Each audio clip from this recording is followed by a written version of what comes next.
Merhaba arkadaşlar. Assassin's Creed Odyssey'in 8. bölümüne hoş geldiniz.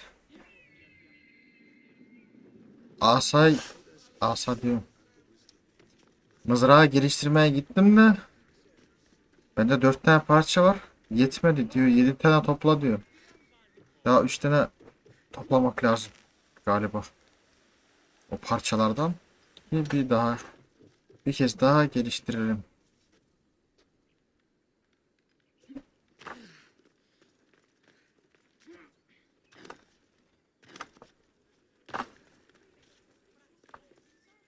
Oo.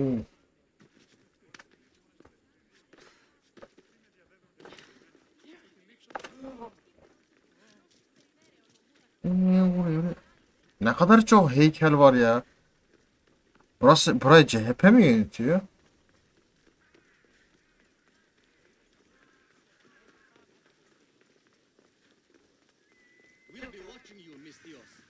Hoş be.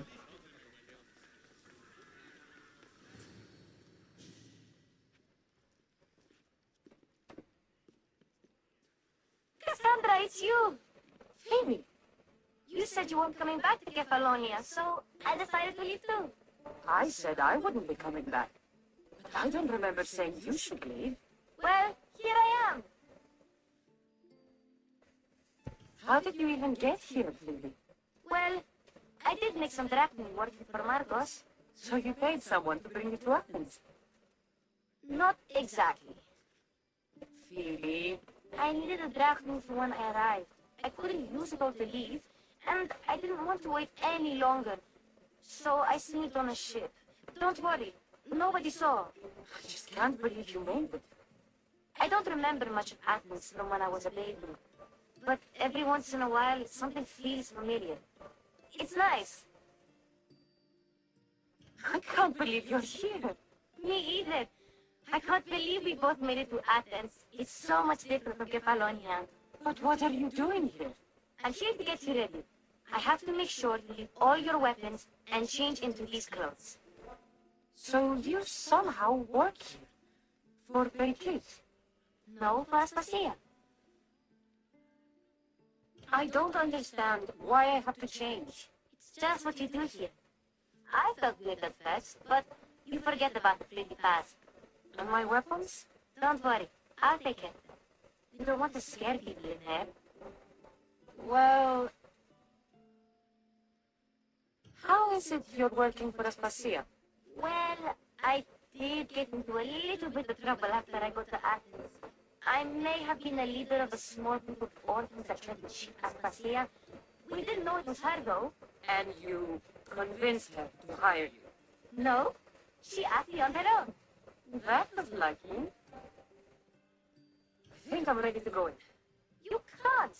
Not like that, anyway. The Athenians like it best when you try to fit in. But don't worry, I have just the outfit for you. I'll get changed. Promise you'll take care of my things? Yep. Leave your weapons in the corner, and I'll come back when you're done.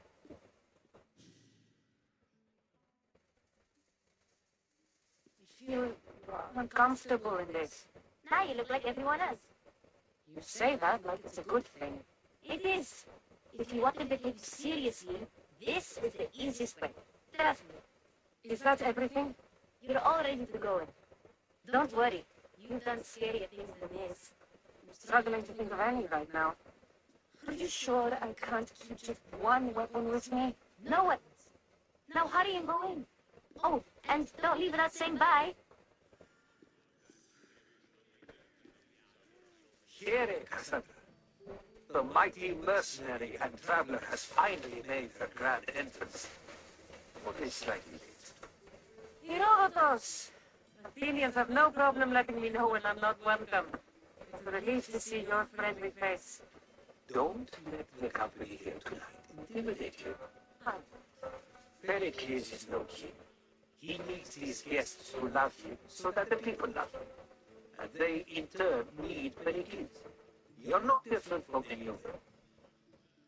Do you really think these people would help me? They will if you get them to trust you. And you wisely dress for the occasion. Appearing trustworthy is the most important part of being trusted after all. Now, come, let me introduce you to everyone. They may not look it, but this group holds the way to the future on the tip of their opinionated tongue. Ah, Sophocles and Epimetheus, for example. Two of the most celebrated playwrights today. No one can throw stones as far as they can. They appear to be locked in some kind of intellectual struggle, as is their way. He's a writer of comedies, of all things.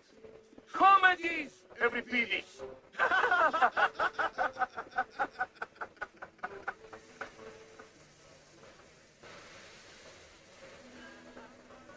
I've heard of Sophocles. My line of work, it pays to know who the richest and most famous men are.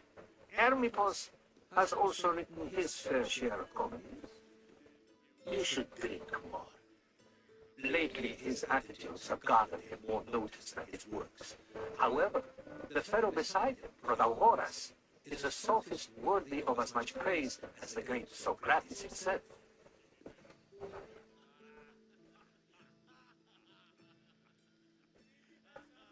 Fighting Socrates seems like a good way to ruin everyone's night. I'm surprised they would let him in the door. Oh, don't let Socrates get under your skin. At least he wore shoes for the occasion. And the poor thing gesticulating like an ape is Thrasymachos. Thrasymachos. If you listen closely, you'll notice he and Socrates are actually arguing the same points. But the wind from his wild gestures deafens him to continue. That isn't at all what I need. Where is Pericles? Oh, he never attends his own parties. Which reminds me, there's something I need to get his head with. Vile Socrates, always appearing where I least expect him.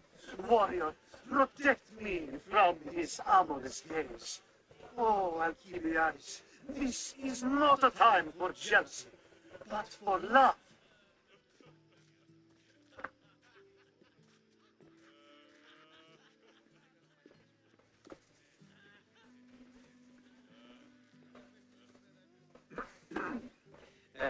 Let's not use Alcibiades as an example. Be good and don't drink too much. So, tell me, what does a Mystios like you think of a party like this?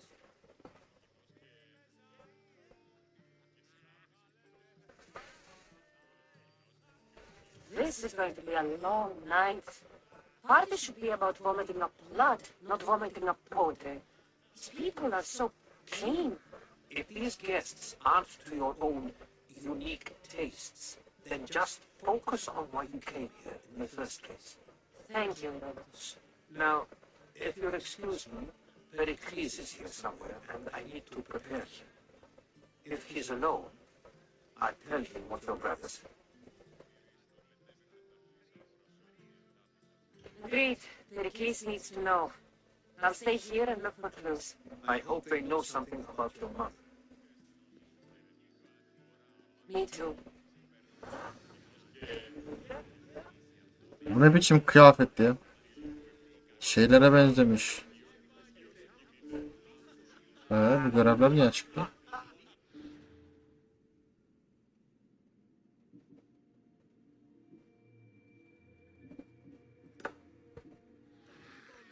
Hindistanlıların kıyafetine benziyor.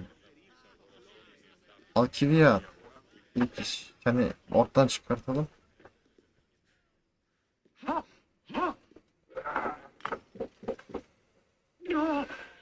Oğlum keçi pisi gibi. Someone's being hurt. Open this door or I'll kick it in! Don't mind her. She likes to watch. Look at you. Such authority. Such aggression. I can see why Pericles has taken such an interest in you. Did you come to join us? It sounded like someone was in pain. Well, it can sometimes be hard to distinguish between sounds of pleasure and pain. Had I known you were going to knock, would have left my door wide open for you. Eyvallah. Bro istemez. I only came to the symposium to find someone. Sounds like we can help each other then, doesn't it? You fetch us a bit of oil, I help you find who you're looking for. Maybe they're in here. She's not in there. I think I'll check all the same.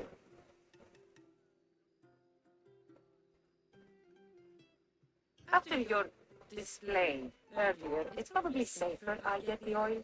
Obedient, too. I knew I liked you. Don't take too long. If you don't get the oil,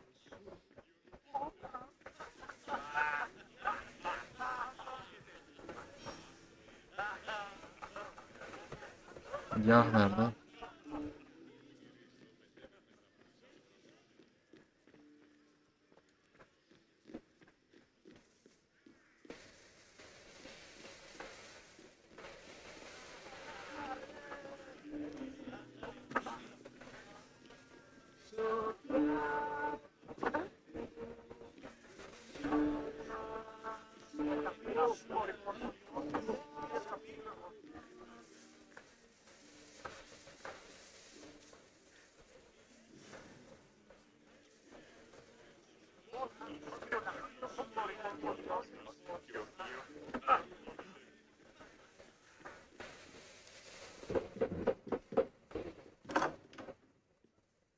just can't stay away, can you? Did you bring the oil?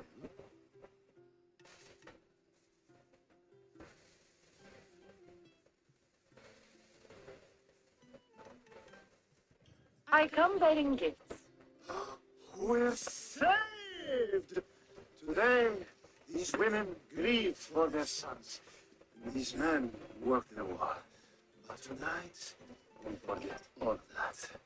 Let's have some fun! What do you say? Care to join us? Now, it's time for you to help me, Ali. I'm looking for someone. All business right until the end. I like that. Focus. I'm looking for a woman who fled Sparta a long, long time ago. Fled Sparta? No one flees Sparta. But let's pretend she did. If she was stupid, she'd be dead. If she was smart, she'd do what Aspasia did. She'd earn her independence. The smartest and most resourceful women I've ever met have been in Corinthia.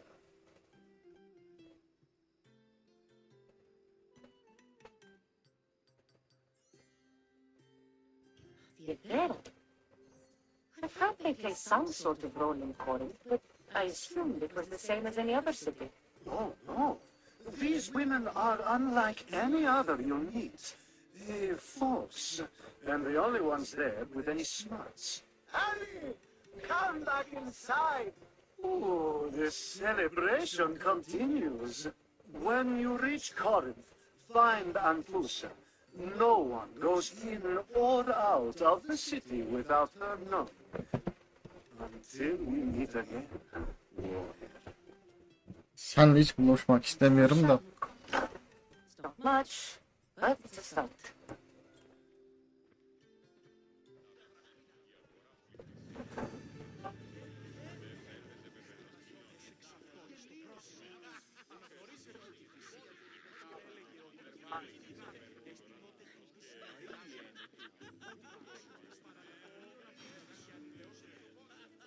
I suppose you've come here to mock me for my fight with Euripides.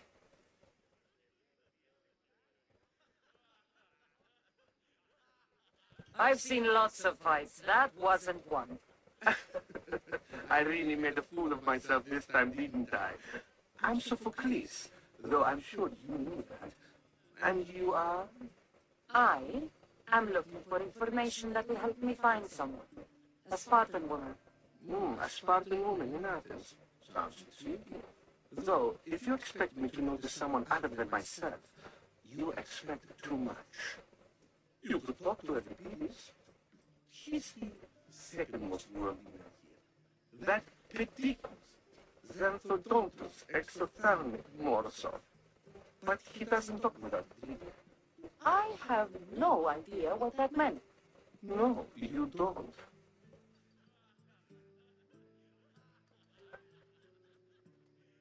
So we get him drunk and he talks. He sounds more Argive than Athenian. Impressive for Euripides is from Argos. All right. If nothing else, this party could use the help. You need to pick the right wine for the start.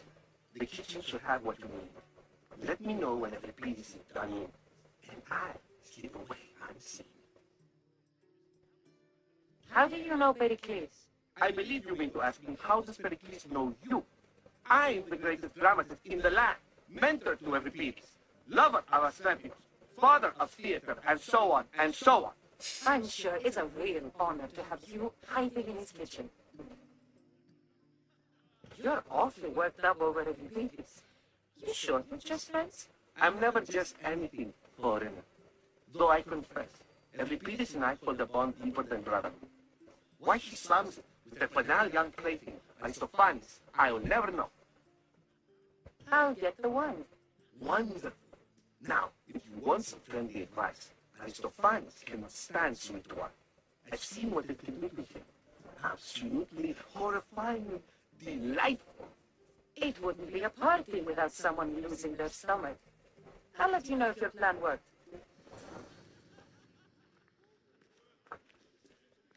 Save for that arrogant playwright. I don't see many distinguished guests in here. Can I help you with something? I'm here for your sweet wine. Yes, take it. But get out of my kitchen. I'm very busy, you know.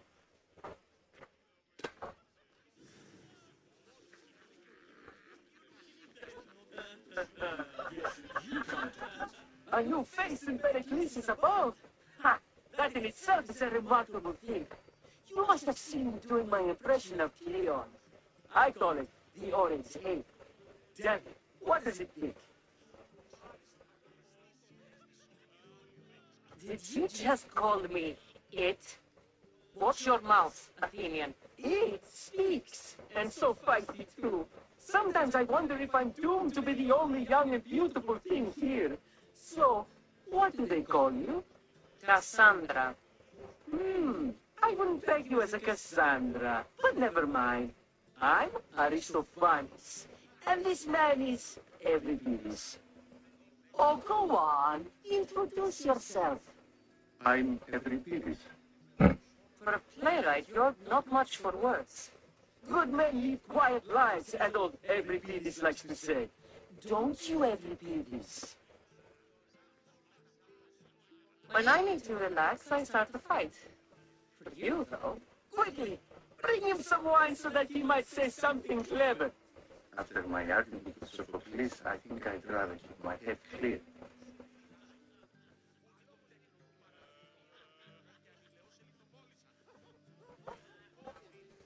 I'm only here because I'm searching for someone.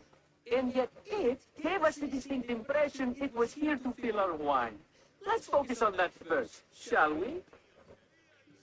I'm Pericles' new servant. I'd be happy to bring some wine. An Athenian servant, you, and these are wine-pouring muscles. I was a rower on Pericles' ship where he took pity on me. Now I pour wine for people who question my words. And his. I wasn't questioning. Perhaps one day. Why don't you just apologize to Sophocles? It's he who should apologize to you. Sophocles is a friend, and one good friend is worth an entire family. He just needs time to recover from his outburst. Let's conjure Dionysus, shall we? Şu Aristofan'dan nefret ettim ya. This is pure swill, amateur. In my day, this would be considered nectar of the gods. Another round! Açıldı adam ya. Ready for more?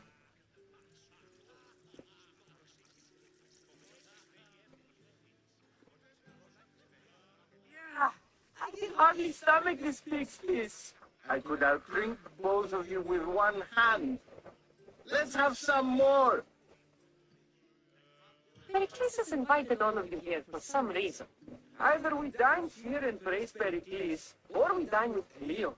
But Kleon has all the charm of a typical politician. A horrible voice, bad breeding, and vulgar manners. You ready for another?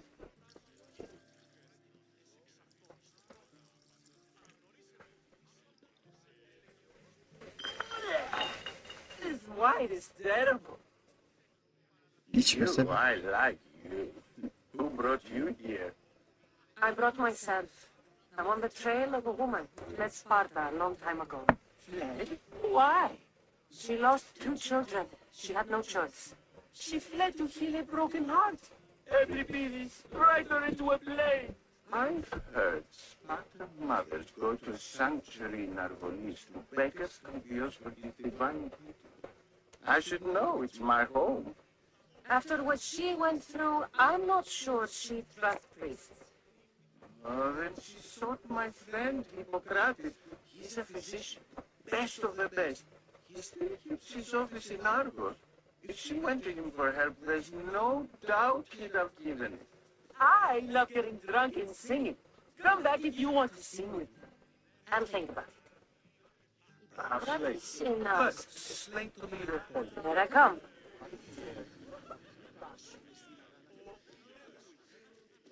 How's Euripides?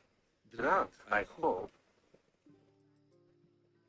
You can stop hiding in here. The babies won't notice you coming out. You won't notice anything. Hiding. Keep this. War has come to Athens. First they take our phones, then they take our heads. I intend to be found with at least my dignity intact. Or what's left of it anyway. If you see Pericles, tell him I said thank you for another colorful evening.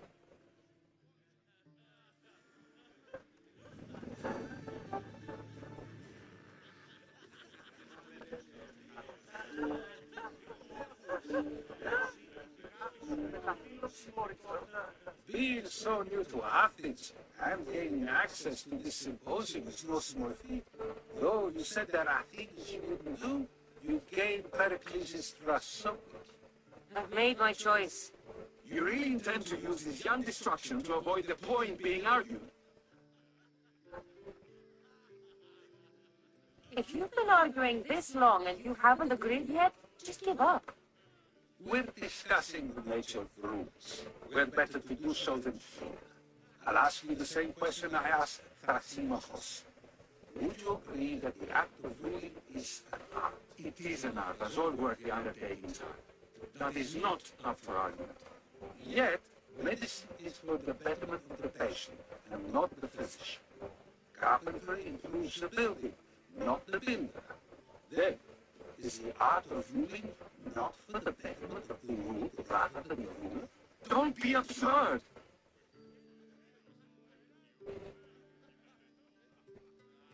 I've seen enough of the world to know that there are no just rulers. Even Pericles is self-serving. Is a Spartan general who brings order to his troops, thereby saving his own life self-serving? I'm not sure that's the case. Ruling a city and fighting in battle are different things. By practicing the art of war, doesn't the general guarantee some of his troops a very right behind this, when a swift retreat would save all their lives?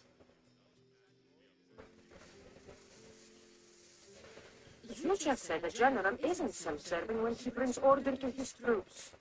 Then you said he is self-serving because retreating would save the lives of his men? What are you trying to say? I never tried to say anything. But you just said those things. I said the words, but I didn't say anything at all. I only attempted to gain your view on the matter. You're wasting your time. Aspasia.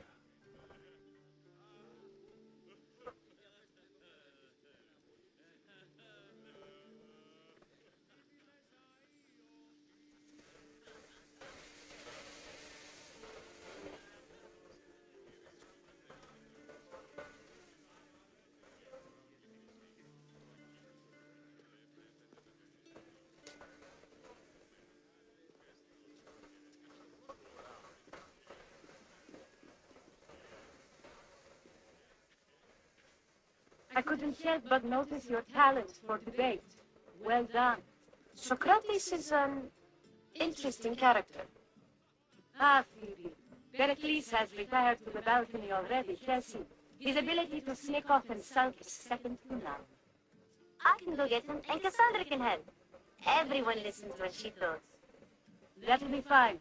Run along. Cassandra will be right behind you.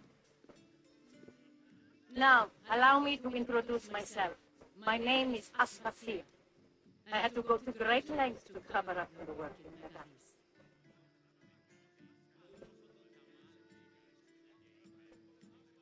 I have no idea what you're talking about. Oh, no. To convince someone in this house, even your eyes must tell a lie. Fine, it was me.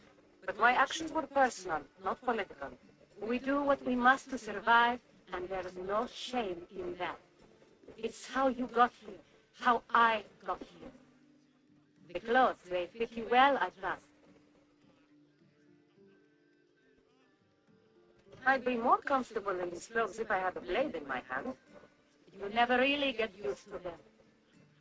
It seems we have the attention of the entire room without a single eye being fixed on us. If you'd like to talk, do it now, and do it discreetly. I'm searching for a woman who fled Sparta with her child years ago. I was hoping you might help. What clues do you have to her whereabouts? A physician named Hippocrates may have seen her in Argos. He's a good man. If you find a woman named Agathe there, do let her know Aspasia sends her regards. What else? Alcibiades gave me the name of a woman from Corinth. I'm sure he did. My dear friend, Antusa, is the only one I know who's enjoyed a life in Corinth through legitimate means. Mostly legitimate anyway. That's all I have. There is another option. In a former life, when I needed something done or someone found, I contacted a friend, an admiral of a sort. What's his name? Her name is Xenia. When we last spoke, she was in chaos. A word of caution. When you go to her, be on your guard. Sea life makes a monster out of most people. Thank you, Spasia. When you're done, return here. Together, we will find who you're looking for. Now do me a favor and get Henry to come down here and greet his guests.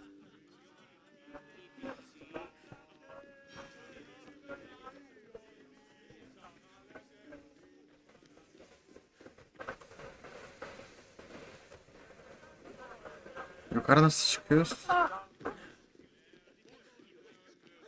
Aristokrat. Aristokrat da neydi? Aristotle miydi? Neydi ya? Çok konuşuyor.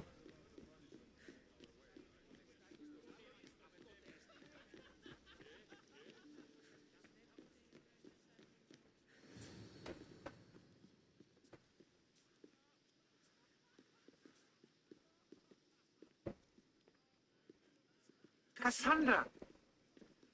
I didn't send for you. No matter how you've dressed for my party, Phoebe shouldn't have let you in. Aspasia told me to come find you. She wants you to come down to the party. She says I don't interact with our guests enough. But these parties aren't for me. Technically, you're a guest. If you join Herodotus and me, that should be enough for her, don't you think? You really don't want to go downstairs, do you? When your days are spent speaking in front of crowds, you begin to crave these moments of silence. Or as silent as I let it be, at least. Phidias was awaiting trial, but you had me get him out of Athens. I figured you, of all people, would want to follow the law. Phidias is a very dear friend. I didn't want to risk him being found guilty. And of course, there were other threats. So you knew? I know he's delusional, but one day when you have a friend you'd do anything for, you'll understand. I don't understand why you had Anaxagoras ostracized. Socrates said he was your friend. I won't risk the lives of those close to me if there's something I can do about it. So you did this to protect him? Anaxagoras understood my fears. 10 years may be a long time, but at least he'll be safe. I don't understand why you had Anaxagoras ostracized. Socrates said he was... I won't risk So you did... Anaxagoras. I don't understand why... Aa, Why send Emethios to the fishing district if it's dangerous? I would never have sent him into danger willingly. It seems you have many loyal friends. My people are important to me. Your life is in danger. Yes, Herodotus was saying. This cult doesn't worry me. I have my life threatened by far worse people every day. My true concern is Athens. I fear for her future.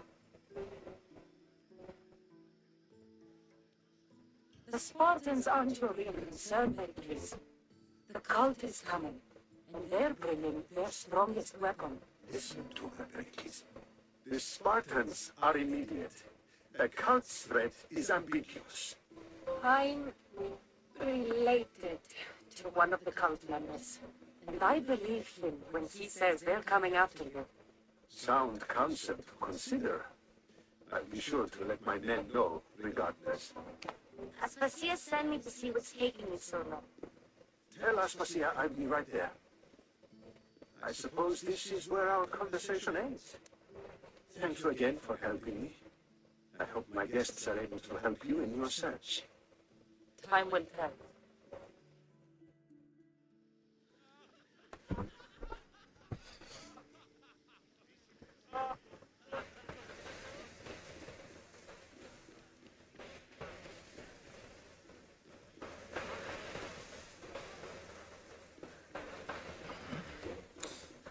bu arada Kleon'un da görevi vardı. Onu da yapalım ya unutmadan.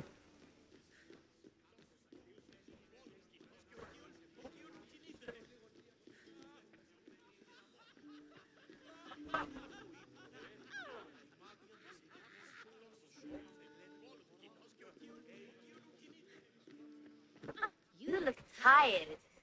Only a conversation. I think that's the most talking I've ever done. See? You didn't need the weapon after all. Are you leaving? I've had enough Athenian hospitality to last me a lifetime. You'll get used to it. It's nice. What are you going to do now?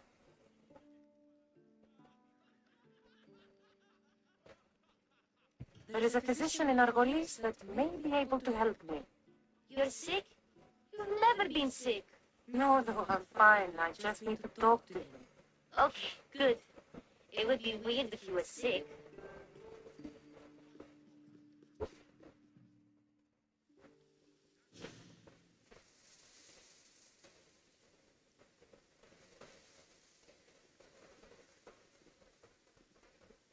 Sick. Not going to beg to come along this time? No, I'm happy here. And this isn't Kefalonia. That means you'll be back. That's very true. Plus, I really like working for Aspasia. She says she has a mission for me. I'll see you soon, Phoebe. Bye, Cassandra!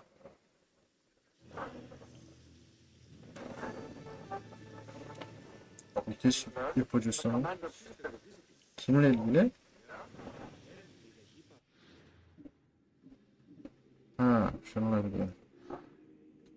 Bir Attika Hisarı Polemarka kült menüsü tanıyor.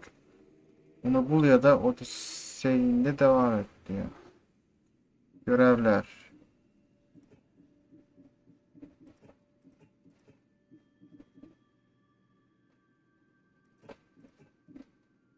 Üf.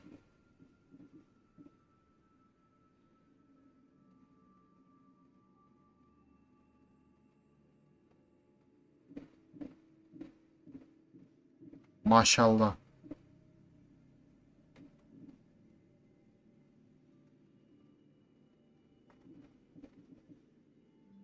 Kleon. Harika. Şimdi Sparta Attika bölgesinde vatandaşlık testi. Buraya gitmek lazım.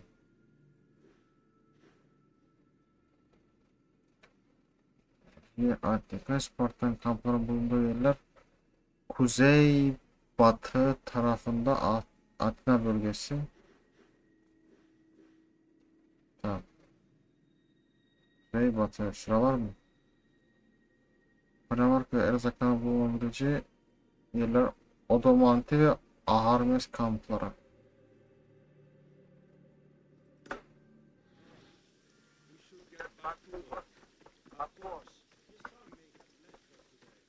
Yunanistan bütün ünlü isimleriyle tanıştı.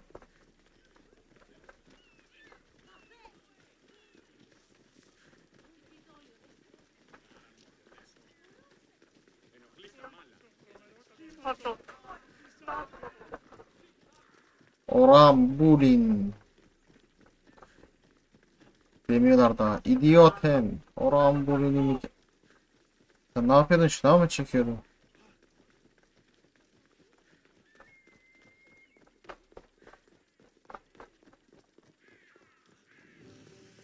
Hapis mi?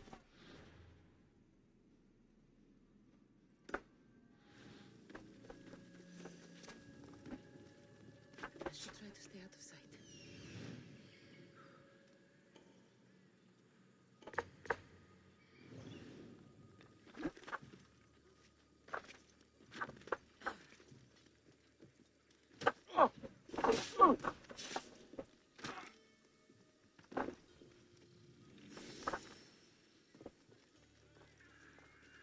Yüzbaşı nerede?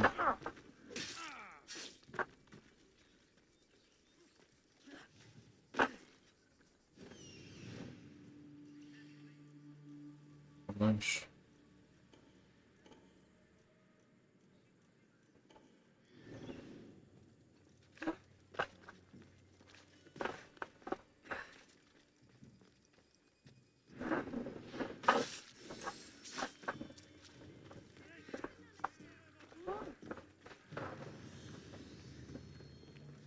Aha.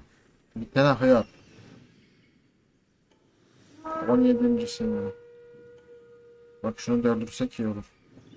Ama artmasın.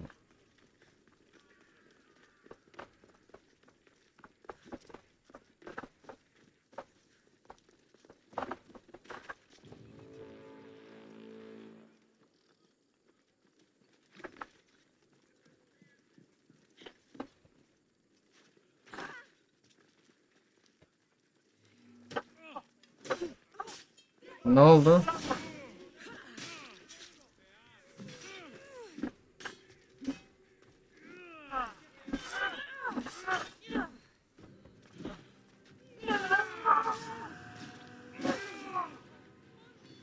Böyle çarpılırsın yere işte.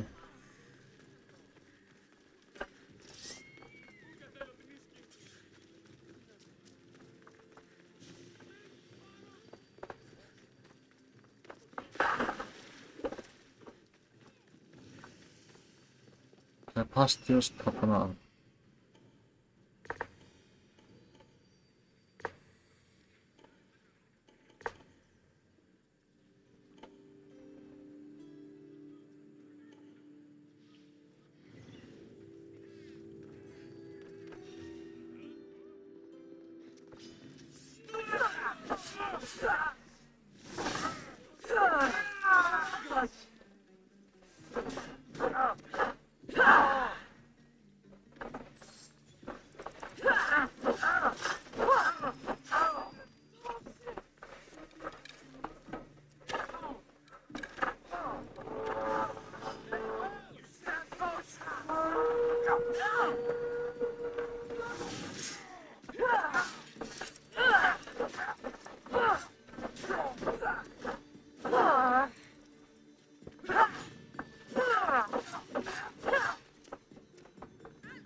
Bir tane daha geldi ya.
Ne oldu? Adamı vurdum. Bir şey değişmedi.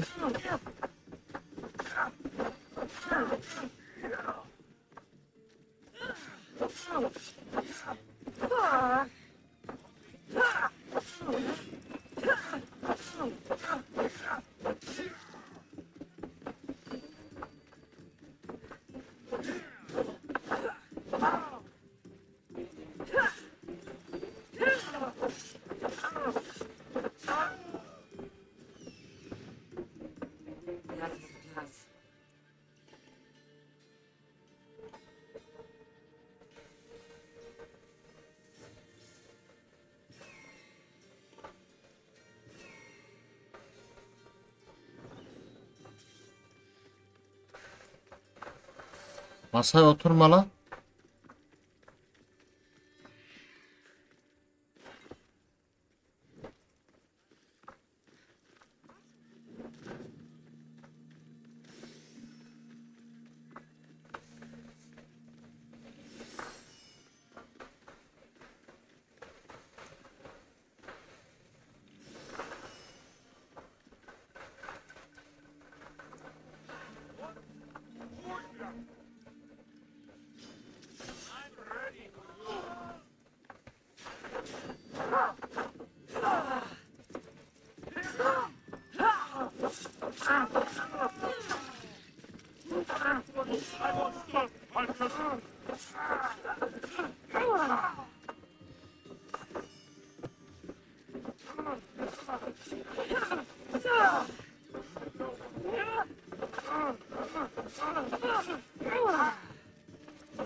Hmm.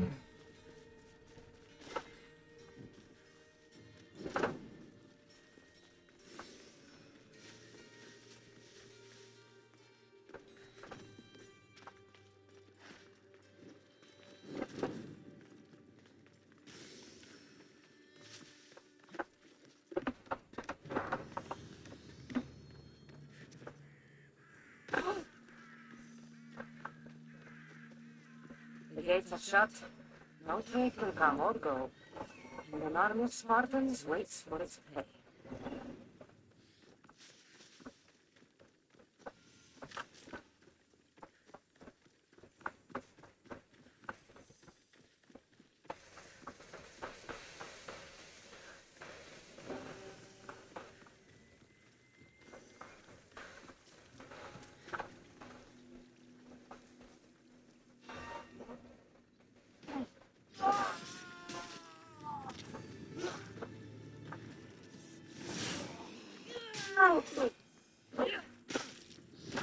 Kill the commander and bring back Lucy.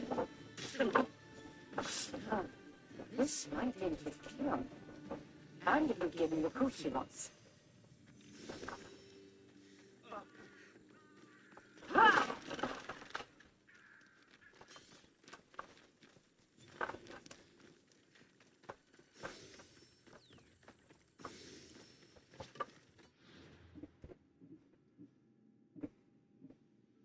Şimdi.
Evet.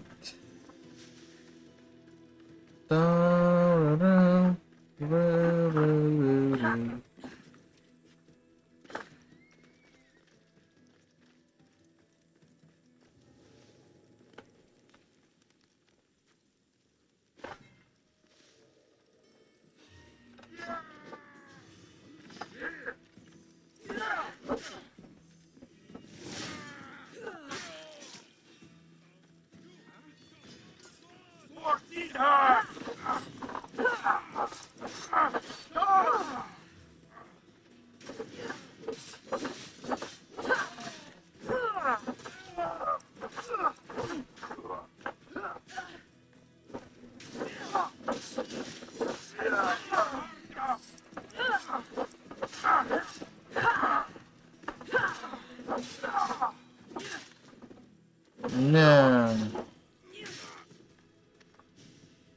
Evet. Ne kaldı?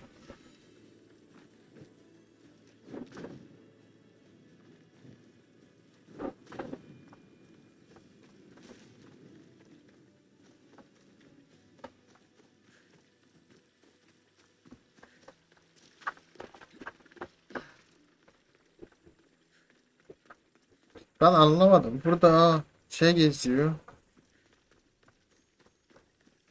Nedir adı? Atenalı geziyor.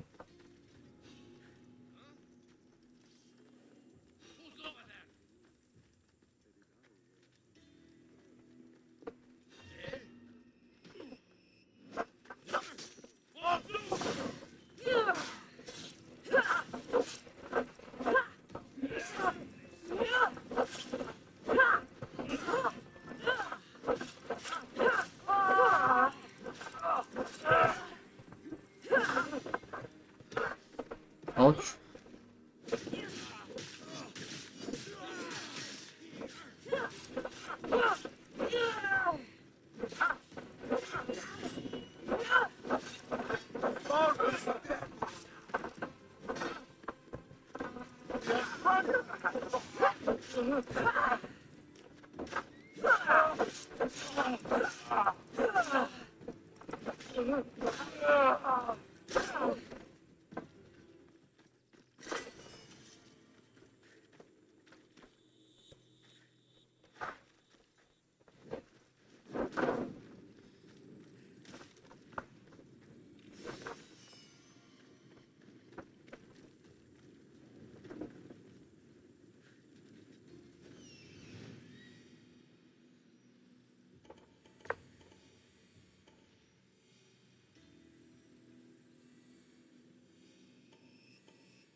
Burası öyleyse kocaman bir kamp.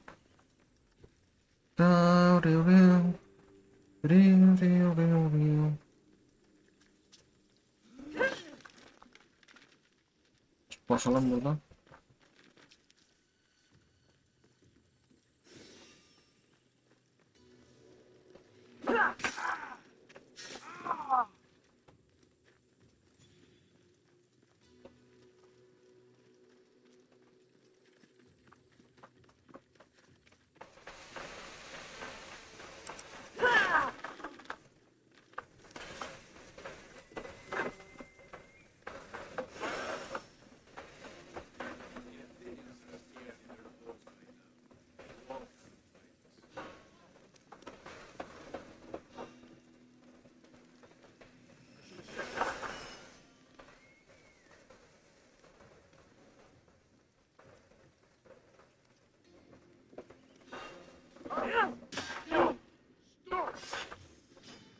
Now you're destroyed! Get them!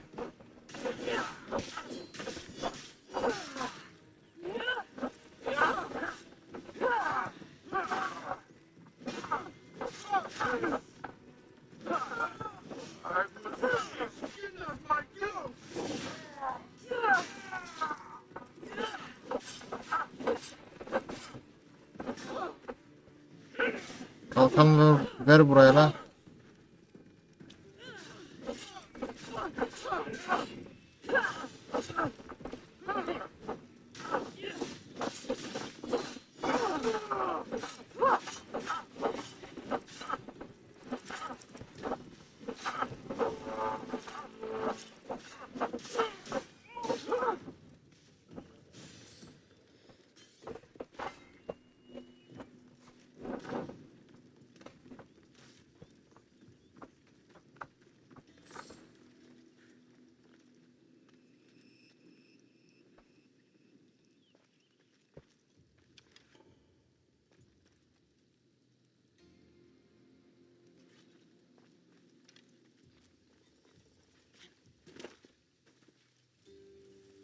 It'll be trouble if I'm spotted here.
Bu kadar. Ha bu kadar. Ha bu kadar.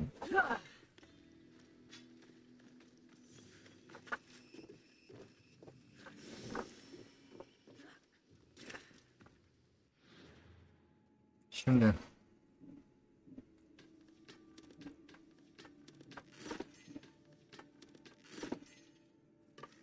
Aslında bunları satsak daha iyi olur.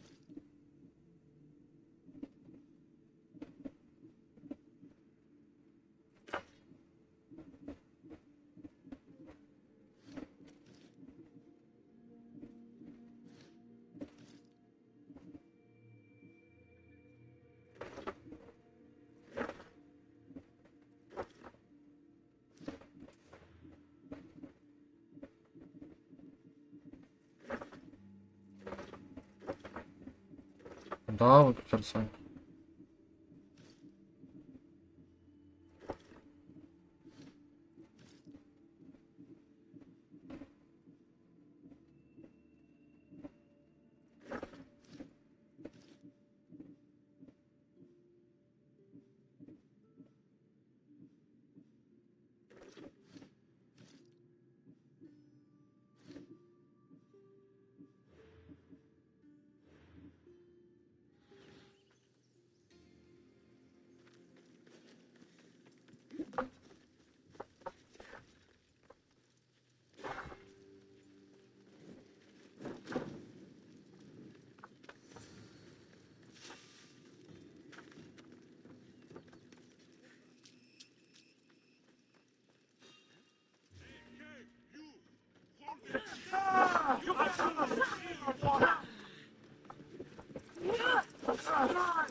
Ha bu şimdi at yanarlı ya. O yüzden onlar buna saldırıyor.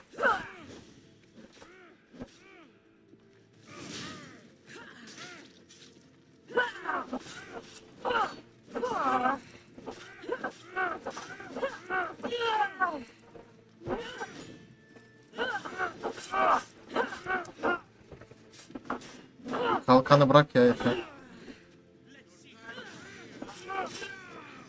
Buraya gitti.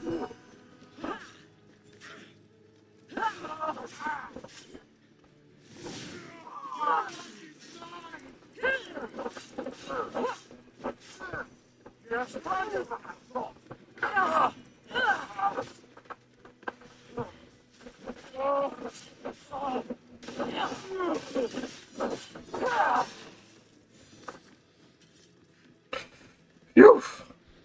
Bayağı savaştım. Çok savaştım onda.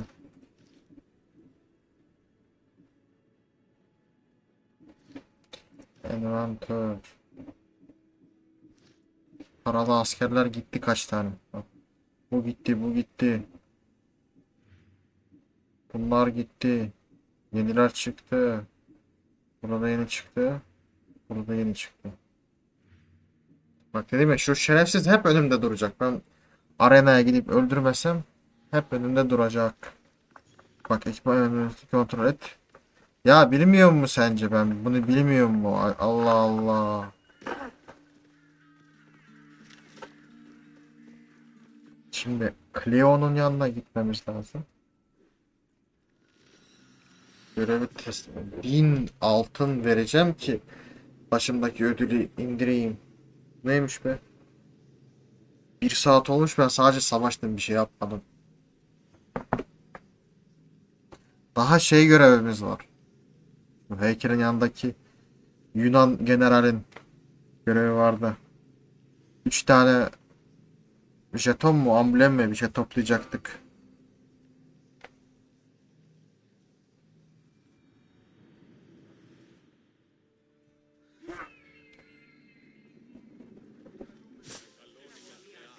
Ya şunun görevi var. Demosthenes. Adı Demosthenes miydi? Bam.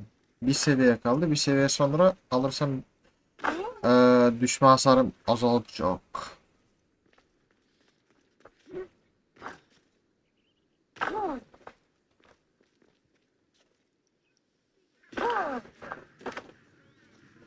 Az daha öldürdüm. Kleon, neredesin? Seninle bir görüşmemiz var.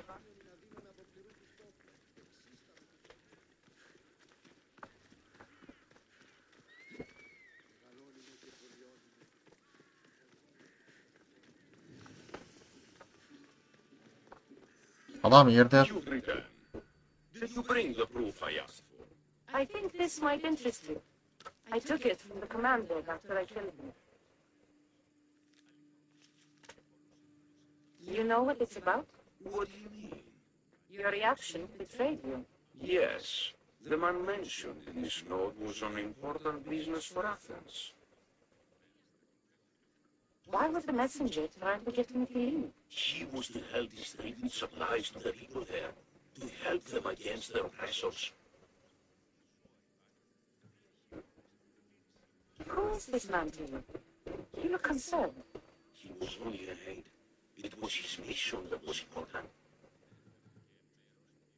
I hope this proves I can be trusted to get the job done. Proved you're competent, yes. Trusted. You did read the note. I have to make sure it was proof of what I did. It could have been anything. A good point. And because of this, I have another task for you. I need you to find my messenger, Yerimos. This was the messenger from the note.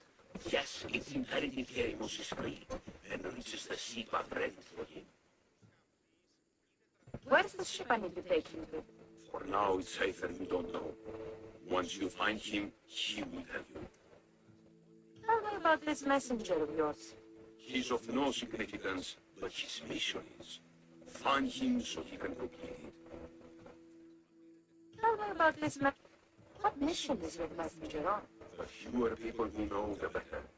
But understand, it is vital to the future of Athens. Where should I look for Yerimos? If the Spartans have him, he'll be in the old quarry. I have it on good authority they're holding all their prisoners there. Don't worry. I'll get this Yerimos of yours to the ship. o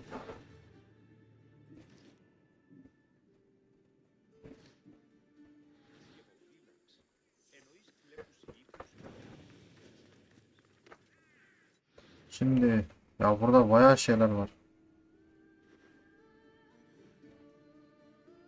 Şunu öldürsem çok güzel olacak. Görevler.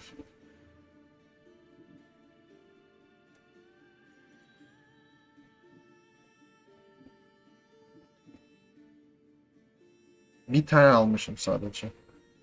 Sparta hisarlarında.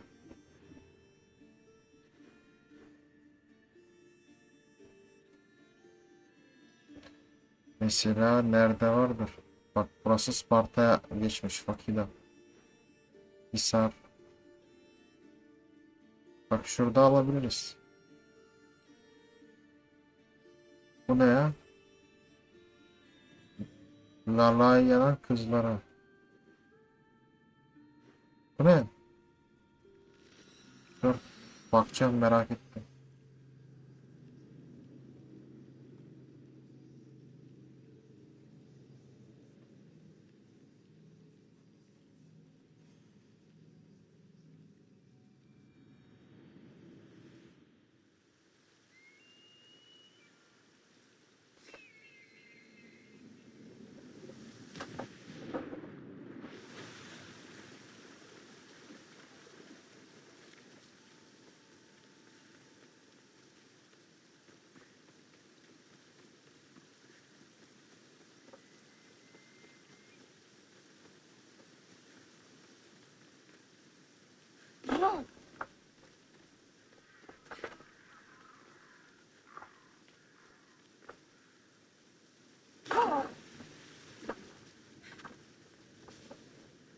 Oh, Görevi.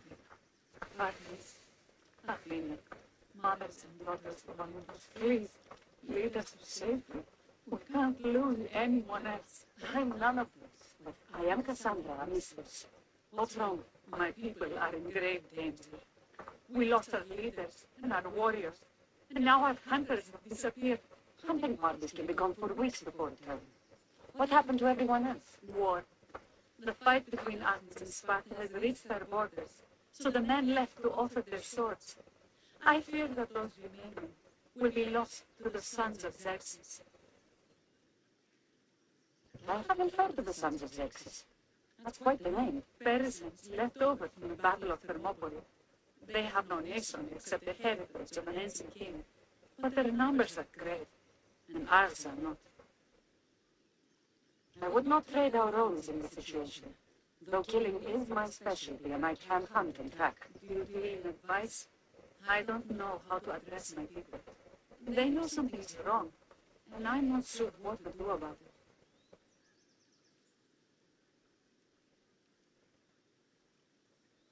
If you're the leader, then act like it. High road or low road, you must still pick your path. You're right. I need to make preparations instead of panicking. But then there's still the missing hunting party. Would you find them for me? I'll look for the missing hunters. My cousin Arnoviki volunteered to look for them. She hasn't returned either. Aha. Ne çıktı? Çekil. Bir tane seviyesi düşük bir ihtimal ki beyaz. Şimdi benim seviyeyle ortalama olsaydı peşimden gelirdi. Kırmızı olurdu yani. Nereye gidiyorsun? Ta orada koşuyor bak. Tamam, şuraymış. Şimdi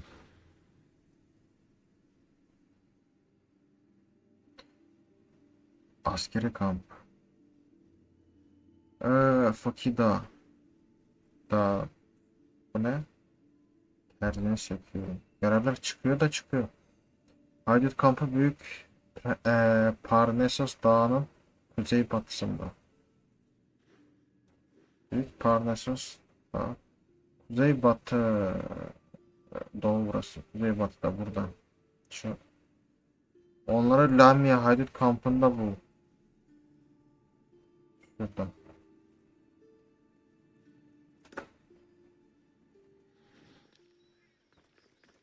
Aa,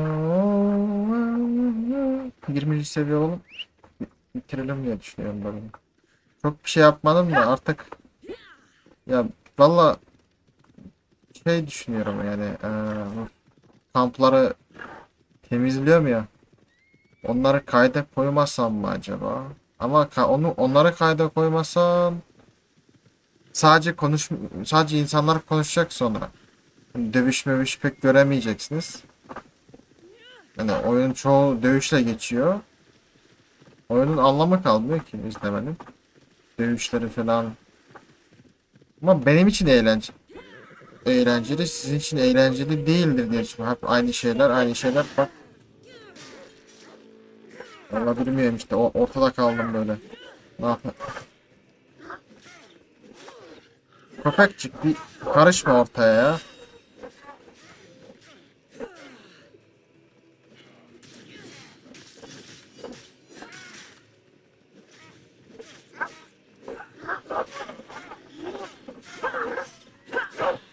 Ya şu kurtundan bir kurtulacağım başta.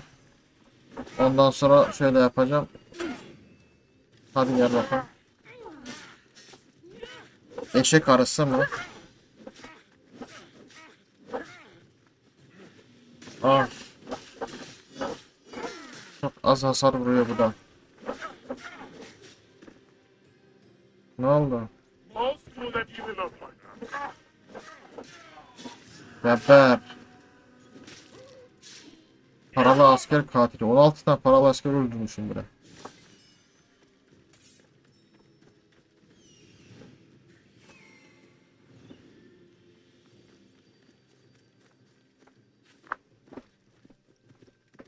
Bas gaza aşkım, bas gaza. Tutarsın iyi, bas gaza. Al.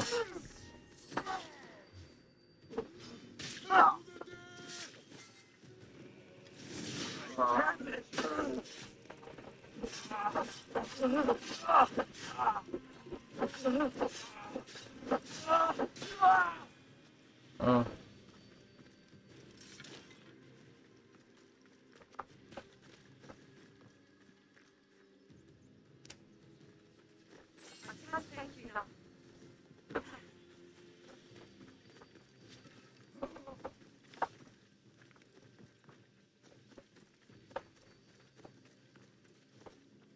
Sen avcı değilsin ki. Sen nerede avcı? Geliyor bir tane daha ya. Those bastards! Those bastards! Are you alright? Do I look alright? You survived. It's more than we can say for your companions. That was our warning. First our hunters, then the rest of the village. I need to warn our magistrate about the son of Xerxes and their plans. And I need to see her about my payment.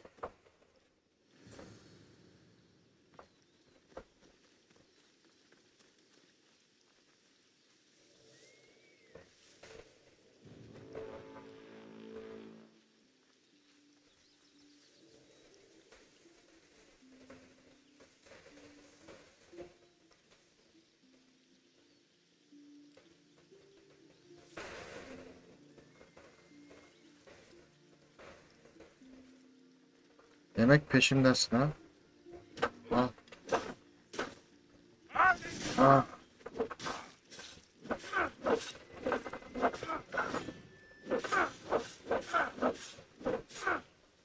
Al.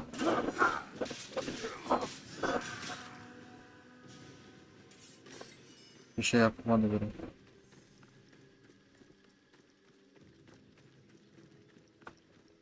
Artist olmayacaksın kardeş. Bir tane daha geliyor ya. Bu siz neydiniz? Koşa koşa geliyor bak. Ölüme geliyor bak.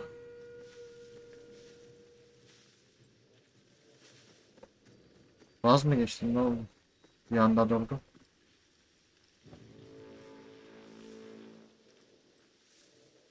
Bu da köpekli.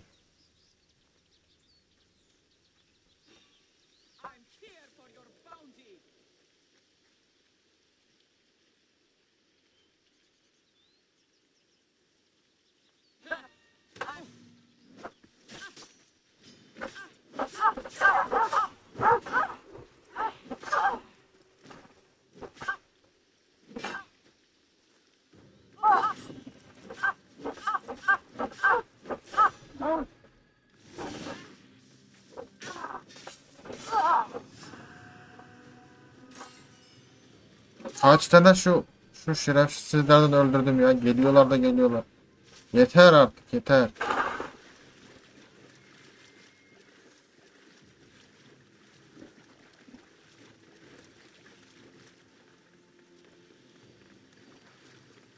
Hasarım biraz fazla olsa diyeceğim ki üçlü dörtlü gelin diyeceğim de hasarı bastı. Bir kişi anca idare edebiliyorum.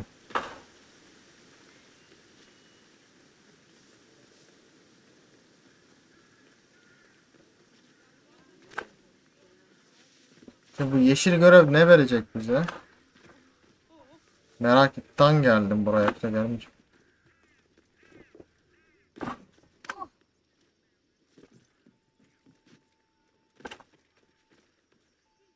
bir görev daha vereceğim. Magistrate Kleon'un, I have grave news. The sons of Xerxes are preparing to strike. Oh, it's you. Magistrate, this meteor saved me from certain death. For double the reward, I hope. Finally, someone around here who knows how to use a sword.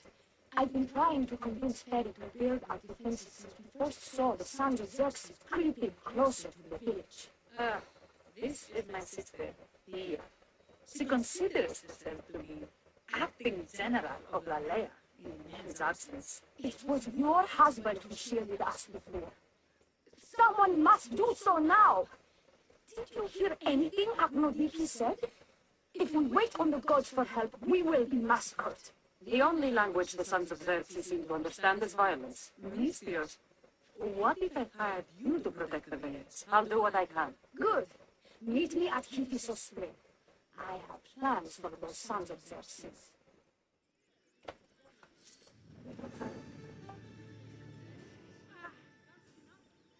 Kabaran fırtına. Keskin dersler. 54 metre.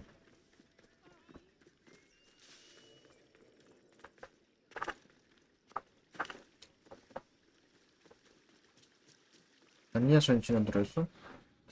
Giriyorum bir dakikaya. Good to see your face again.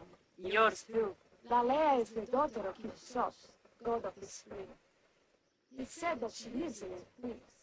He, right? Kleon'un told me you've been acting as general. Though from what I saw earlier, you and your sister don't see eye to eye. Perry would die folded in prayer before she asked for my advice. Sometimes we want a comforting voice that says everything will be okay, rather than to be confronted with harsh reality. And now we are on the knife's edge waiting for the slaughter and we have done nothing. I must prepare myself to fight and hopefully the others too. Can you teach me? Your sister says you act like a general. Let's see if you fight like one. I'm ready. Tek atayım mı? You go easy on me.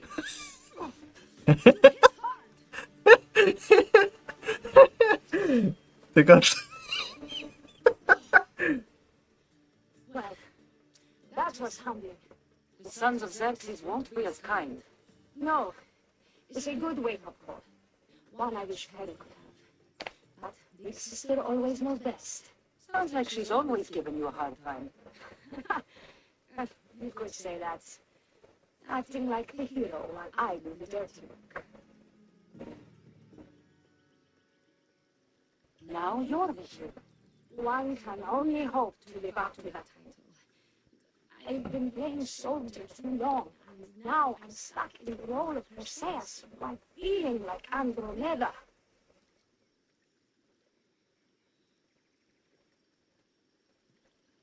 A village of women abandoned by their army and forced to take up the sword? Sounds like a story worth singing to me. I don't care what songs they sing of my deeds. I care about protecting my sister and my village. If it is to my dying breath, then so be it. I will fight. O ne biçim görüntüydü ya? Hiçbir şey göstermeyen görüntü. Spartan women are told to keep up with Spartan men. Lalai'a seems different. It is an oversight that I've been pushing to correct. When the men leave for war, our defenses are limited to a few hunters too valuable to leave, or young men who can barely hold a spear. And now that the hunters are dead, We're more exposed to attacks from the sons of Xerxes than ever. I've seen kings and commanders. You share their temperament. Perry married the governor. I am a vet. Sisters do not become leaders. We exist on the fringes. We should get back to the task at hand. There's still a lot to do. You're right, but it's hard to know where to start. I need to train the others for war, but we are without weapons and armor. No blacksmith. But his daughter's. What about the hunters you lost? We need to train replacements. There's also a camp close by, likely the daughters of Artemis. They are not a friendly bunch, so we've been doing our best to avoid them. Who should I train to hunt? I've met with some volunteers from the village. They've got a little experience, but need to have their bow arms straightened. You can find them on the edge of Lalai'a. Not sure how useful I'll be to the blacksmith's daughter. Maybe others are mentioned needing some materials before she can get started. Between you and me, she is a little push. She's been helping her father at the forge since she could walk, but she still doubts her own abilities. I'll get to it.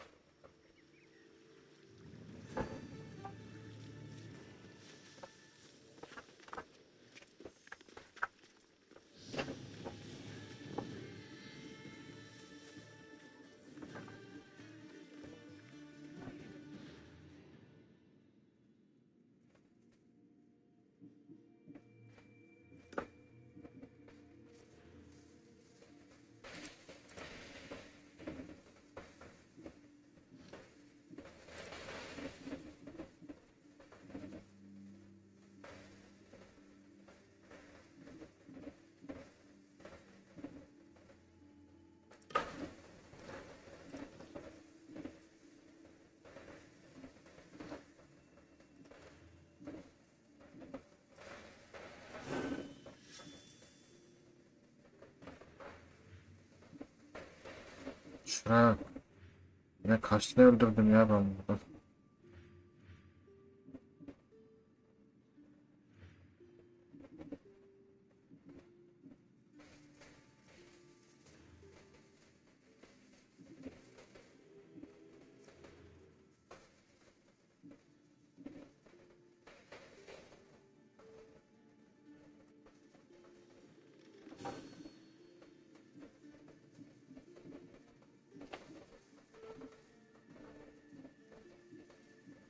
Hepsine bir tabelalardan lazım.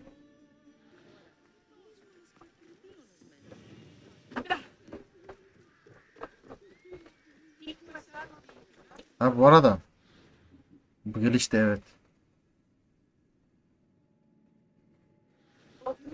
Düşmek hasar vermez mi?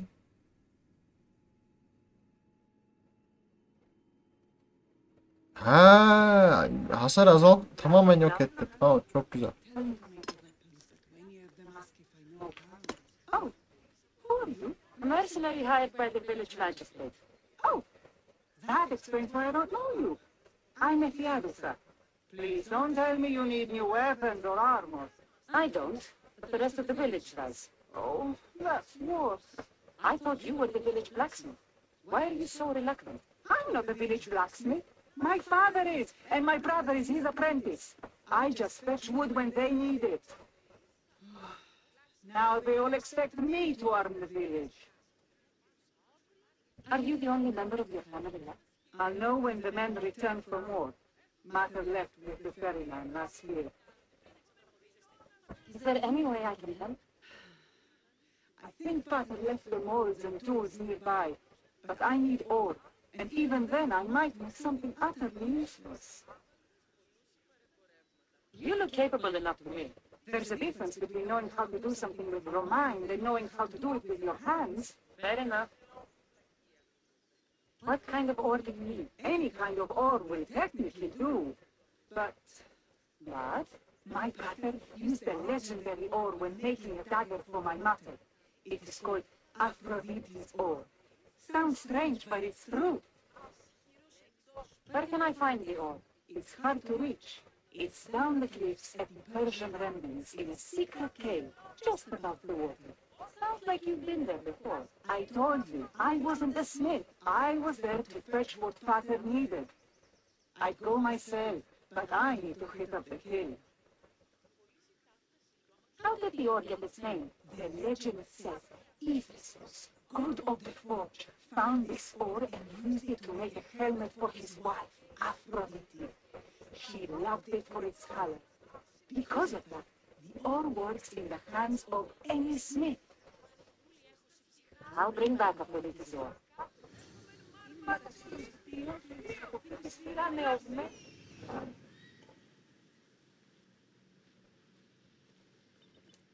Bir tane daha gerizekalı geliyor ya. 1171 metre mi? Görevler. Harita. Biri de burada. Görevi de burada bir tane daha açalım. Neyse bunlar hepsini yapacağız yavaş yavaş.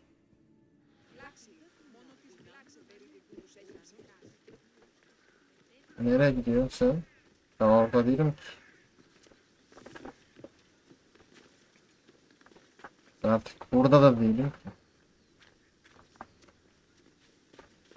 20. seviye olduk daha yeni. Arkadaşlar benim anladığıma göre bu oyun bir 30 bölüm en az. Hatta 35 olmasın. Ve 30 bölüm en az, evet. 40'a bitiririz bence. En az 30'da 40 diyelim. Arasında bir yerlerde diye düşünüyorum ben. Böyle gidersin.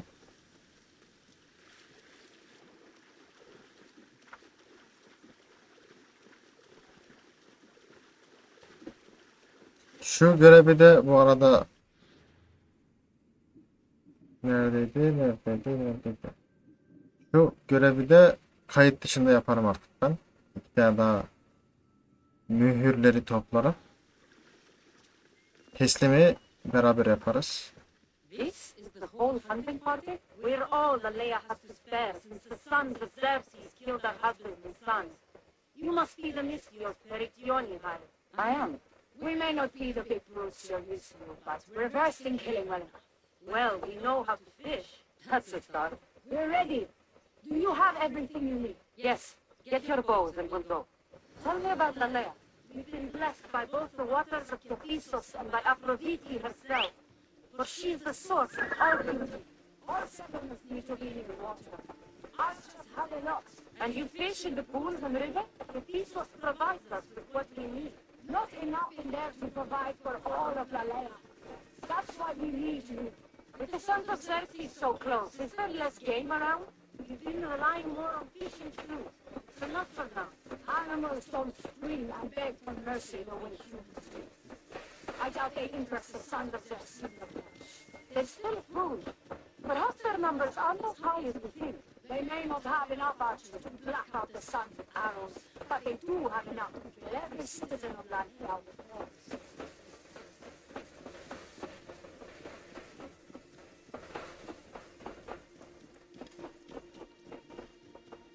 Hadi. Niye böyle yavaş gidiyorsunuz?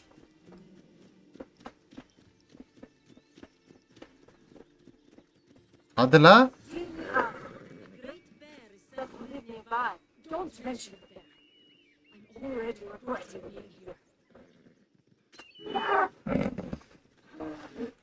To shoot, you need to raise your elbow to the level with your ear, keeping your arm straight and relaxed. Your arrow needs to be just below your eye. Then exhale and release.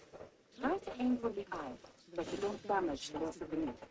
When fighting bears, keep an eye out for when it gets angry. Then you need to run the other way.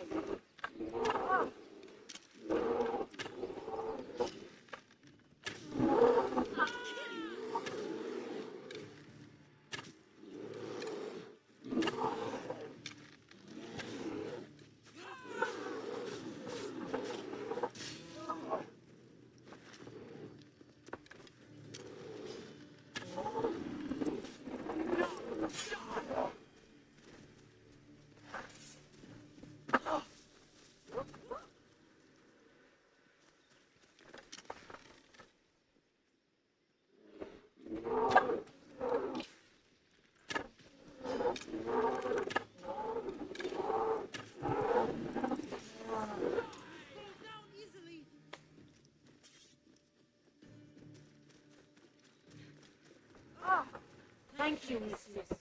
I've learned much from the bow. Aphrodite may provide, but Artemis acts. Lalai'a is such a beautiful place. I'm glad I can do my part to take care of it. Thank you. That should be enough to get you through the week. But there's still much to be done for Lalai'a.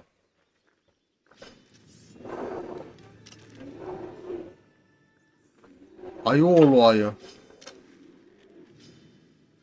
Saldırın kızlar. Ne öğrettim ben size benim? Yapıştır.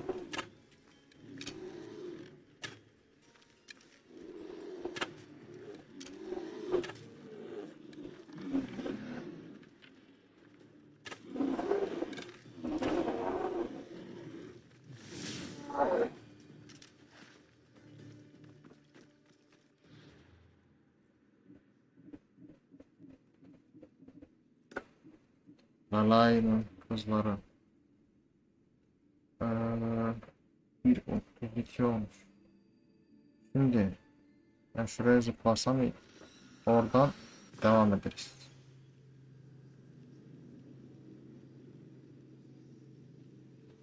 Ne diyecektim? Şu Instagram'ı değiştirdiler, bir şeyler yaptılar, ben çok sinir oldum Instagram'a. Şu Reels'lerde gezerken reklamlar çıkıyor ya. Reklamları artık böyle hızlı, yani geçemiyorsun, normal Reels gibi böyle geçemiyorsun, geçittirmiyor ya, sağa sola kayıyor ya da tutuyor, reklama giriyor, reklamdan bana mesaj geliyor falan, saçma sapan bir şeyler. Sinir etti beni kaç gündür. Geçen o kadar sinir olmuştum ki silmiştim Instagram'ı, sonra bir işime lazım oldu, geri yüklemek zorunda kaldım. Bir de şimdi iki video geliyor, ondan sonra reklam. İki video geliyor, ondan sonra reklam. Bu nedir ya? Eskiden öyle değildi yani, böyle bir 10-15 sene geçiyordun, ondan sonra bir tane reklam geliyordu. Şu an iki video, üç video, sonra reklam. Hep de aynı reklamlar. Şimdi sen onu geçemiyorsun ya, reklamı böyle. Geçemediğin için açılıyor, yana kayıyor falan. O algoritma senin reklamda ilgi duyduğunu mu artık, yani hoşuna mı gitti falan, ne bileyim artık. Yani ilgi duydum bu reklama, o yüzden ikide bir sana o reklamı gösteriyor sonra. Ya ne olmuş lan böyle? That must be the key.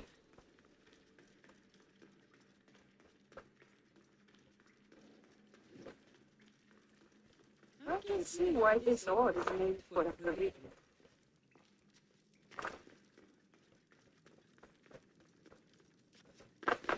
Mantar. Aa, yolu varmış yukarıda.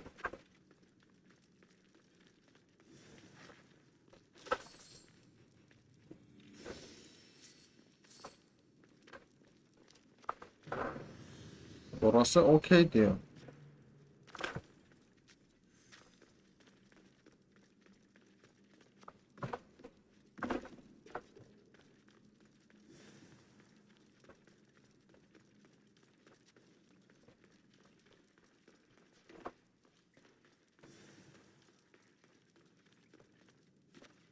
Yani sonra bu taşlara elinle mi söküyorsun, böyle yumruğunla mı vuruyorsun, ne yapıyorsun? Bir Skyrim'de mesela oynarken orada mesela lazımdı hep yanında. That should be enough more to make the other son. Time to head back. Nedir adı? Şu maden aleti var ya, böyle delici ucunu vuruyorsun. İşte o alet çantanda, inventöründe yoksa hiçbir şeyi toplayamıyorsun. Nedir adı? Metali. Bir de o şeysi de güzeldi.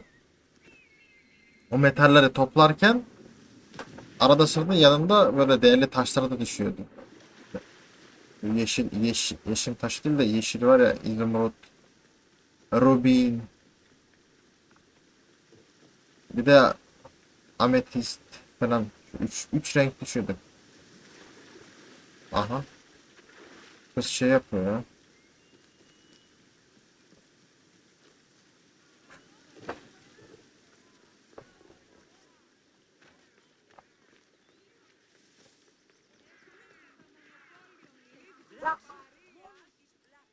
Found the ore. Amazing. I'll ready them all. Will that be enough for the village? It should be a good start. Oh, that reminds me. I have a problem. You and the rest of Lalai'a. I'm just one smith, and I can divide my time between making weapons and armor, but it will slow down the process. It would be faster if I just worked on one. Which should I focus on? Weapons or armor?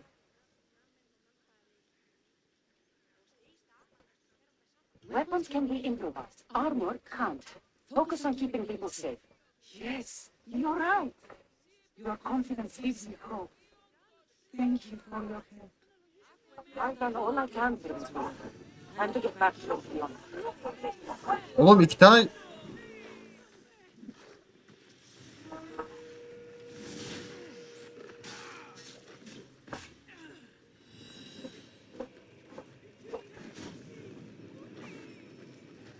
Ne oluyor lan?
Alive, and neither will you!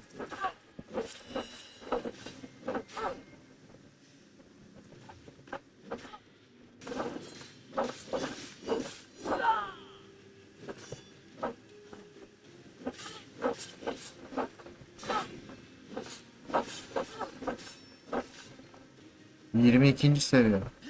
Şerefsiz. Ben de diyorum niye öyle hasar yedim ben. Geber.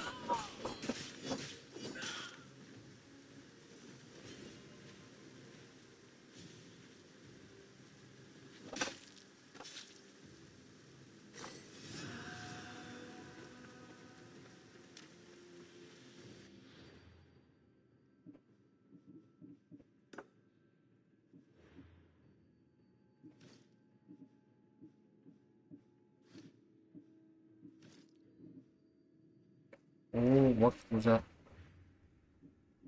Yine böyle çıktık. Şunu öldürün dedim. Ben buradayım. Bu hıyar öne gidiyor gittikçe. Benim sayemde. Sağa da sıra gelecek. Şerefsiz o.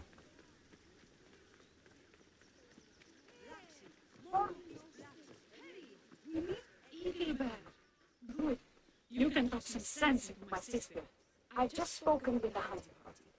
They recovered new enemy arrows near the boundaries of the village. Scouts, likely sent ahead to find weaknesses in the lair defenses, of which there are many. That's what I've been telling Perry. We need to kill those scouts. Even if we do defeat the lion's share of the sons of battle, the scouts will cut our throats as we sleep. If everyone dies in battle, there will be no village left to defend. Agnoviki spoke of enemy weapons classes. If we destroy those, we'll cut the legs off our foes. We need to deal with it now. Which do we focus on, the scouts or the classes?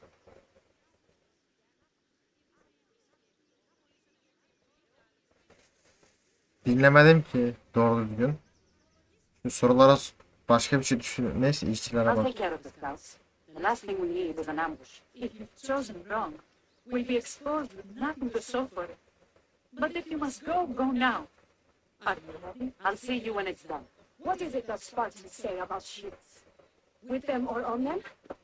May the gods guide your path and the eye of your sword. Destroying the castles is strategic. Wandering through the woods looking for scouts is a waste of time.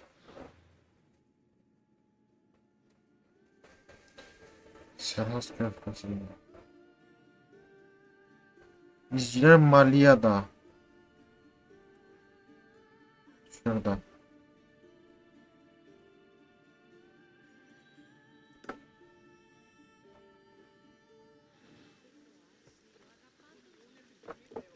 ...400 metre. Neyse onları bulduğumda devam ederim.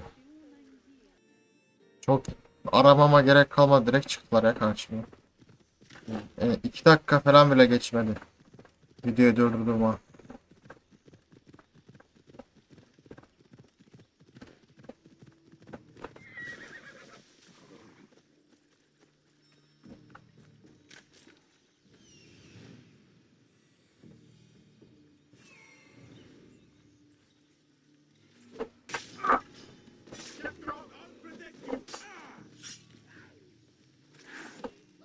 Lan lan hiç, git ya şerefsiz.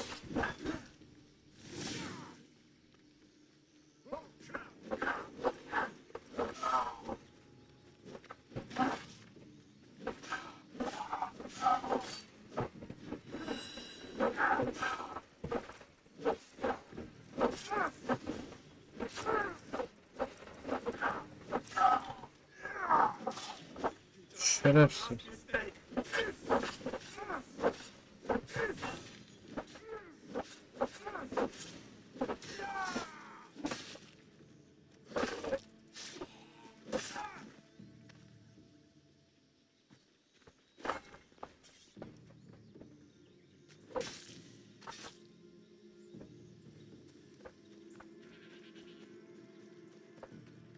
Orayı da açalım da bari. Yarım ucundayken. Ay. Sonunda 3 tane paralı asker peşimdeydi. Az kaldı. 2'ye düştü zaten çoktandır da. 2'den de 1'e düşecek yakında, az kaldı.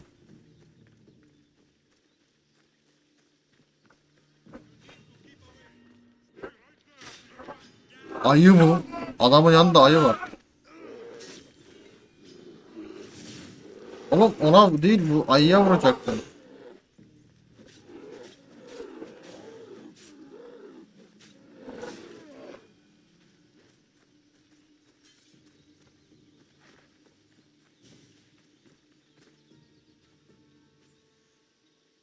Üç tane mi? Ben iki tane daha öldürdüm. Bir tane daha var. Nerede? Ferhos Körfezi'nin yanı yani. Burada bir yerde geziyordur.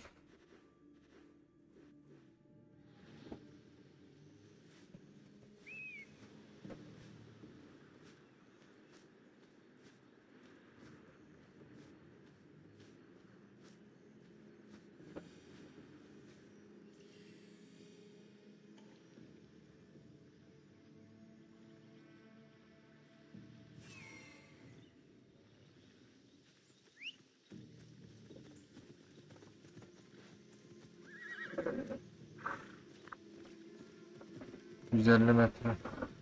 İki de Kartal'la gitmişim. Sağa gidecektim. Gitmeyi düşünüyordum. Soldaymışlar adamlar. Her şey.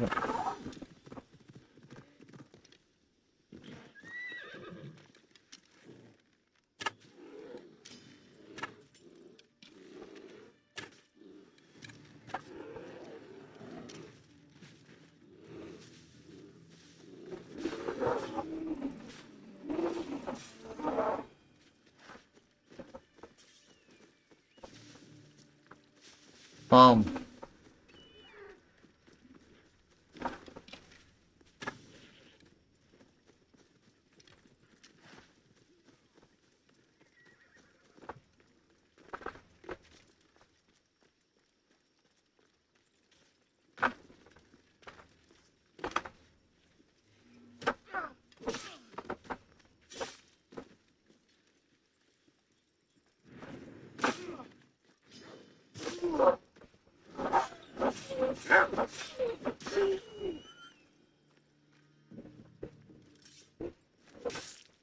Oğlum zaten mızrağı kafasına soktum.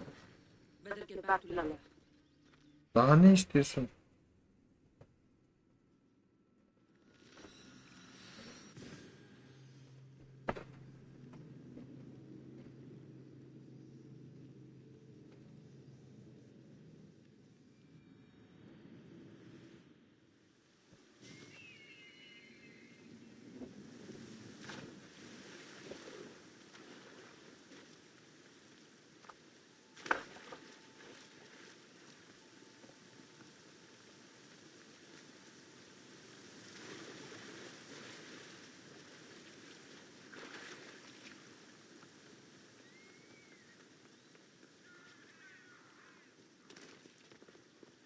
Mükemmel.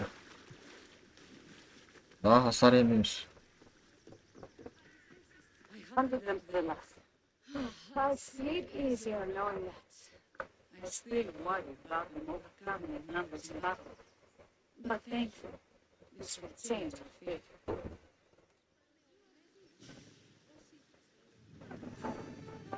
Bitmiyor ya. Beraber. How prepared are we? We are under attack. We and our warriors are holding them off, but we need reinforcements. As prepared as we're going to be. Go. I'll stay with those who come first. This way! They've got a team here.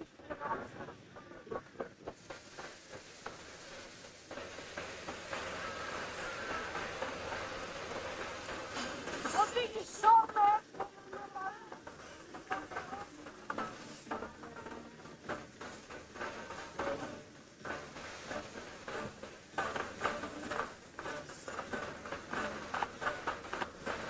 Böyle gideceğim. İmha alanı mı?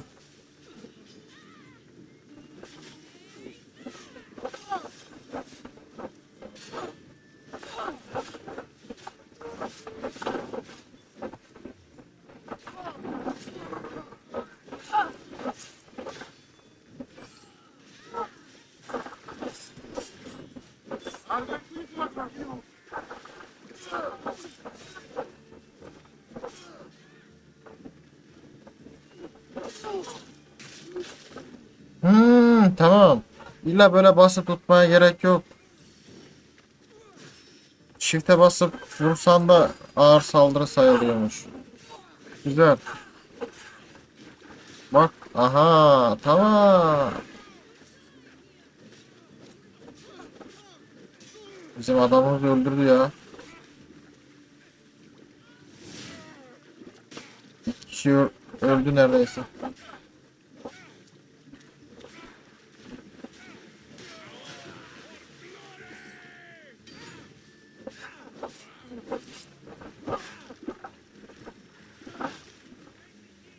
Ah.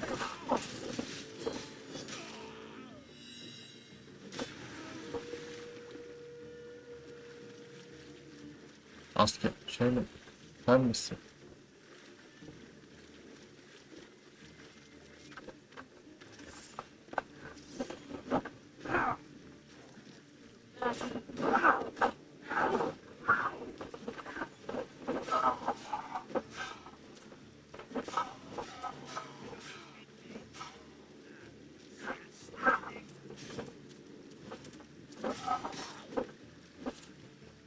Gel lan buraya.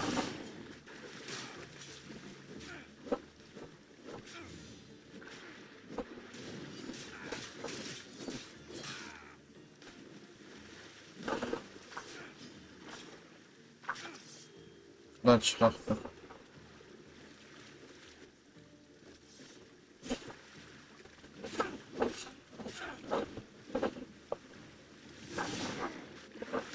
...5000 artı 10.000...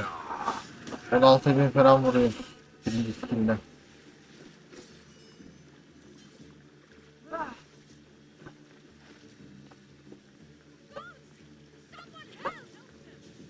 Salaksın sen ya. Suya girsene suya. Neyse. I can't believe we did it. But cost here. This is war. We killed them. How? All I remember was swinging until my arms hurt, then swinging more. If you hadn't killed those scouts, I might have died thinking of them. I'm glad it's over. I may not be a champion of the gods, but it will take more than a few minutes to fell me. Let's return to Lalaia'nın.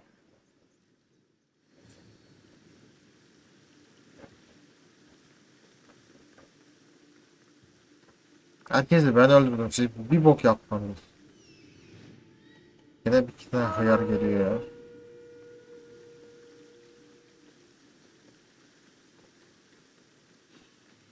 Gel.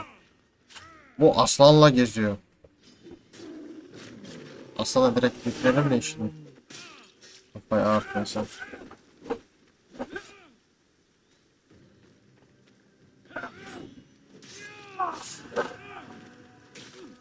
Oğlum ne kadar çok şey geberttim ben bu bölümde ya. Şurada da bir görev varmış daha.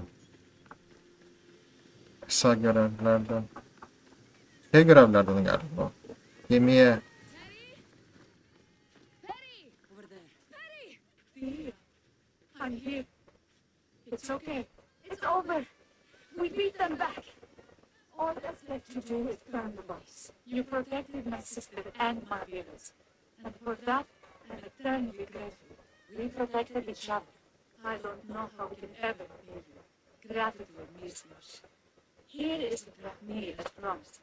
You will always be welcome in Lalaia'nın. My grandfather died not too far from here. I'm glad he defended this place from the Persians. Cassandra, if you could come see me before you leave, I'll be by the water. And now the work of rebuilding begins.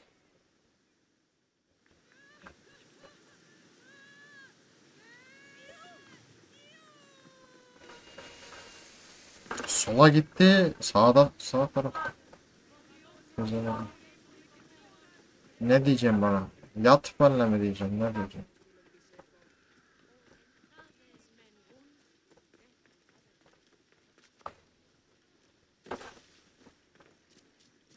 It's good to see all this beauty at peace once again.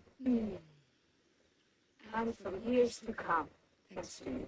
I can't promise you peace, but you did give us the tools to preserve it. It was good to get to know you.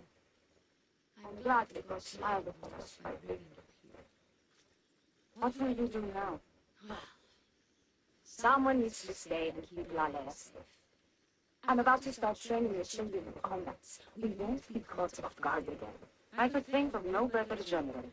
Here, Cassandra Sparta. May you have a long life. Bak başarım kazandım. Daha önce bu görevleri yapmamışım. Ben de diyorum ben böyle görevi hatırlamıyorum diyordum. İçimden. Yapmamışım. İlk defa oynuyormuşum bunları. Sen ne diyorsun? Anything I can do to gain Sparta's ground, Commander? You, Nicias, you're the one who won the battle for Megaris, for us Spartans. There were things I needed done. Acting as their champion was a necessary move. Thanks to you, Athenian efforts are fractured in this area, and my regiment is finally ready to strike. What do you need? A certain Athenian commander is all that stands in our way to victory. You want me to kill the Athenian commander? I beg you, I'll handle this. well met. Sparta thanks you. Here.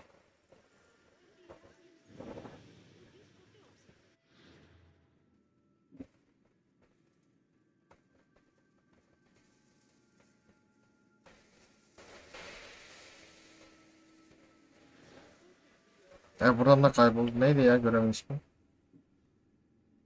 Bakmadım ki.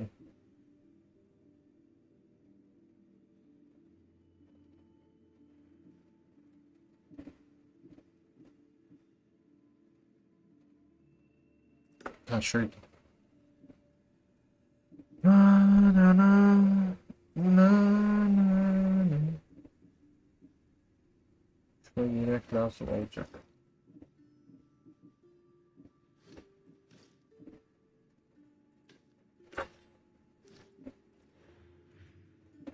Bak bunu 4 kişi gitmiş buradan.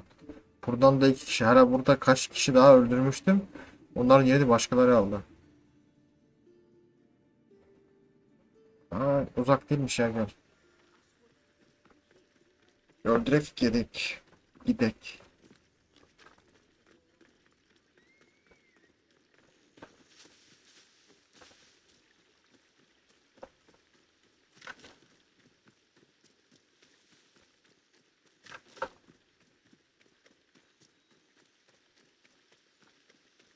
Bu oyunun sesi bana çok az geliyor. Bir dakika. Sesi full. Her şey full. Niye bana az geliyor ben anlamadım ki. Ses. Her şey burada full. Tek müzik 90. Neyse ben burayı temizleyeyim. Ondan sonra kaydı devam ettiririm. 2 saat olmuş bile neyse.